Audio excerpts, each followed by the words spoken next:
Hey, this is Matt once again. Welcome back to another review, and this is another request from my good friend Efree. Thank you so much. For those interested in requesting any type of reviews, topics, reactions, pretty much any type of video, you just send your request either directly to my PayPal or join my Patreon. Both links are down below in the info box. Now, this is a Blu-ray review of another Kino Lorber Blu-ray, and that's Gotcha. Now, like I've said before about Kino Lorber, same old with the packaging. The same type of text, two pictures on top.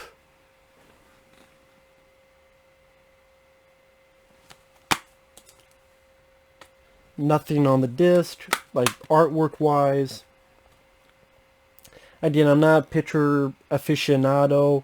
None of these are 4K, 2K stands, so if you're looking for that, you're out of luck. But it was better than, I mean, this film didn't really have a DVD in the US. If it did, I don't remember. If it did, I don't remember. I only remember a DVD overseas. So that's the thing. I don't think this was released on DVD in the US. So it's nice they finally got some type of release. Now, feature-wise, there's trailers for this film, Company Business with Gene Hackman, and V.I. Warshawski with Kathleen Turner. And there's two commentaries, one with director Jeff Canoe. He's the guy who directed Revenge of the Nerds. And not a bad commentary. It talks about how the studio wanted him to cast Tom Cruise, but instead he wanted to work with Efree since they had worked on Revenge of the Nerds. And like I said, not a bad commentary. The guy seems like a cool guy. He also directed this film called Tough Guys, which I remember liking with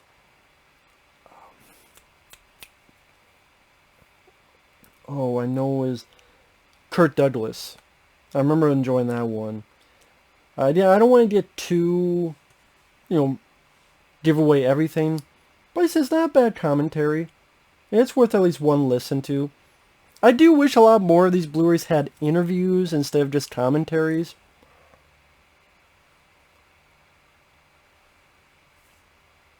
The reason being,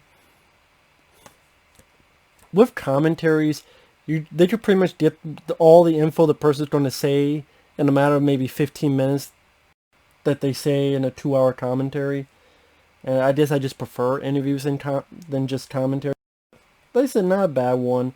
There's another one with the entertainment journalist and author Brian Reisman. That was interesting as well.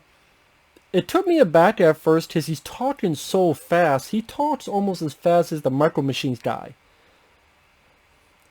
Hello, my name is Brian Reisman. We're talking about Gotcha and blah blah blah. It's like, slow down, man. Do you have like a caffeine pill? Do you have some coffee or something? And drink the whole thing? Like, ease down. Like, calm down.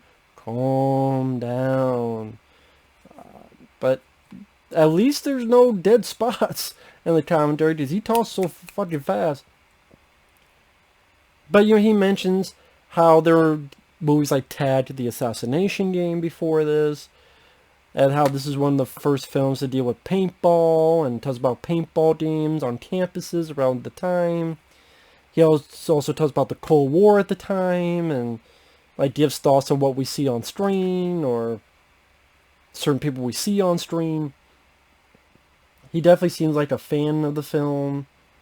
He talks about the difference between how they did things in the 80s and how that would work today. So, like I said, not a bad commentary. I guess I'm not really giving much info on these two commentaries because I do wonder if I give everything away, then people are like, well, fuck, I don't have to listen anymore. You told everything about it. Maybe some people want to hear it first from the commentator and not from little old me.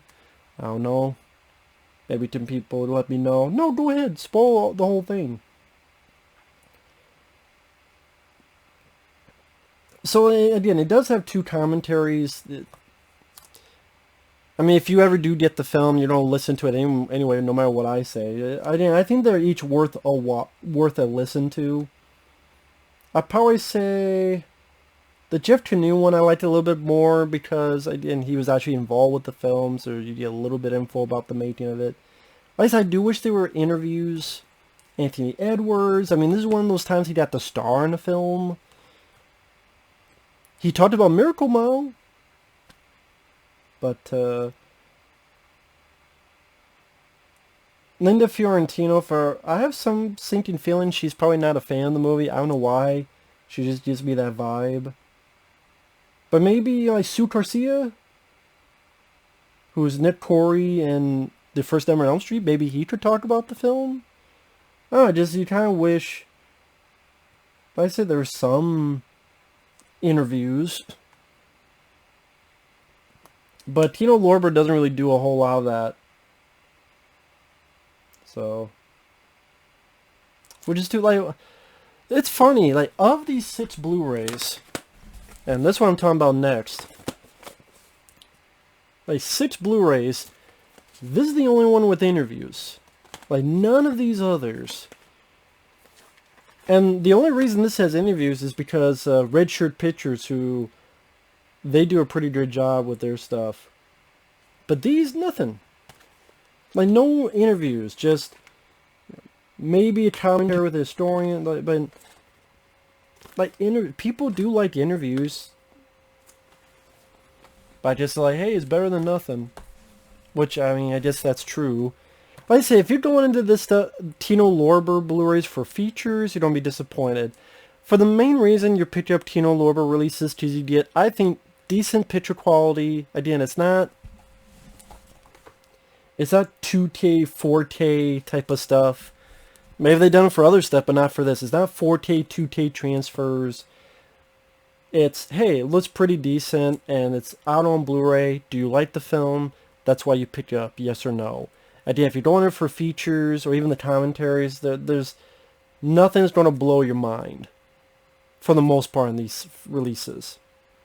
I would say feature-wise, this is the best one feature-wise because it has the most stuff. Like you compare the gray part is the features. Like you compare the two. There's no. I mean, so again. It's nice that the film got an actual release. I hope one day, and you know what, at the end of the day, yeah, I am glad to at least have the film. Nowadays, it's hard for me to expect a whole lot out of features, because I'm like, okay, most people don't seem like they want to talk about the film, or if they do talk about the film, the interview is only like 5 minutes long, and then I watch it, or I listen to it, and I go, what did I really learn from it?